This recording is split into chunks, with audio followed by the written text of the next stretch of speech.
விவி media நேயர்களுக்கு வணக்கம். அன்னக்கிளி இசைக்கு முக்கியத்துவம் கொடுத்து எடுக்கப்பட்ட சப்ஜெக்ட் என்றே தன் அனைத்து பேட்டிகளிலும் சொன்னவர் பஞ்சு அருணாச்சலம்.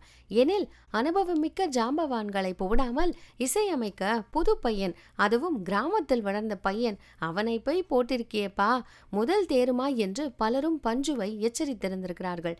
படத்திற்கு பூஜை போட்டுவிட்டு படத்துக்கான முதல் பாடலை ஒலிப்பதிவு செய்வதுதான் வழக்கம். அதற்கேற்ப ரெக்கார்டிங் தியேட்டரில் ஜானகி பாட வாயெடுக்கும் போது சரியாக மின்தடை என்று வாயிலேயே அனைவரும் பரிதாபத்தை கொட்டியிருக்கிறார்கள். யாரை பார்த்து? இளையராஜாவை பார்த்தா? இல்லை, பஞ்சு அருணாச்சலத்தை பார்த்துதான்.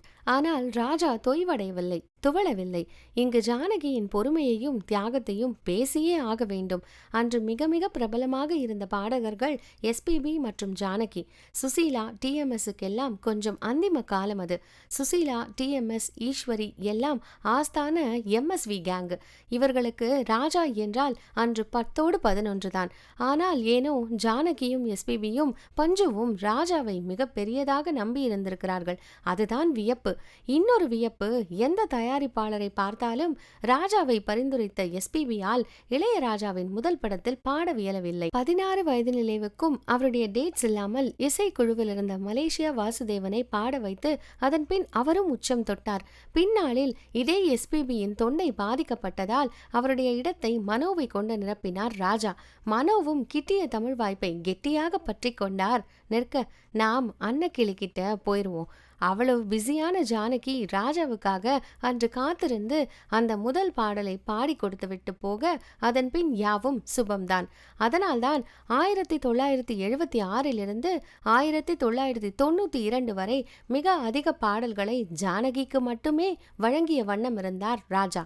பாடியவர்கள் எஸ்பிபி, ஜானகி, இசை இளையராஜா என வானொலிகளை கேட்டு கேட்டு ஒரு கட்டத்தில் சலிப்பு கூட வந்தது.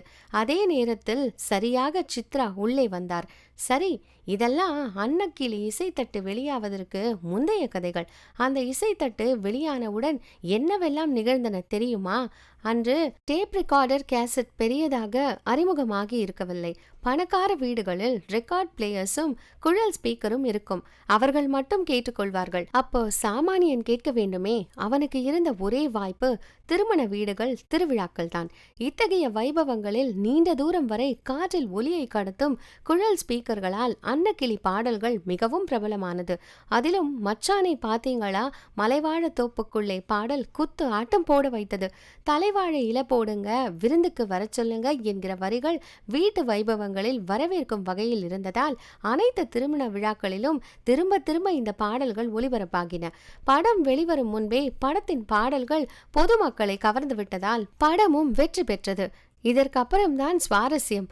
அன்னக்கிளி படத்தின் 100வது நாள் விழா கொண்டாடப்பட்டது. எங்க தெரியுமா? மதுரை தமுக்கம் மைதானத்தில் மேடை போடப்பட்டு. இன்னைக்கெல்லாம் 3வது நாளிலேயே 20 பேரோட கேக் வெட்டிக்கிட்டு டின்னர் சாப்பிட்டுக்கிட்டு அவனுங்களுக்குள்ளேயே கமுக்கமா கொண்டாடிக்கிறாங்க. இவங்க தமுக்கம் கிரவுண்ட்ல ராஜா கச்சேரியோட கொண்டாடி இருக்காங்க. அந்த பாடல்களை கேட்பதற்காக அன்றே நூற்றுக்கணக்கான வண்டிகளை கட்டிக்கொண்டு சாறை சாறையாக கூட்டம் வந்த வண்ணம் இருந்ததை கண்டு எனக்கு ஆனந்த கண்ணீர் பெருகியது என்றார் பஞ்சு. எங்க சொன்னார் தெரியுமா? இளையராஜா 1000 படங்களுக்கு இசையமைத்ததை கொண்டாடும் விதமாய் விஜய் டிவி எடுத்த விழாவில் வைத்து சொன்னார். ஏன்னா அன்னைக்கும் பல்லாயிரக்கணக்கான ஜனம் ராஜாவுக்காக பல ஆயிரம் செலவு பண்ணி டிக்கெட் வாங்கி வந்திருந்தனர்.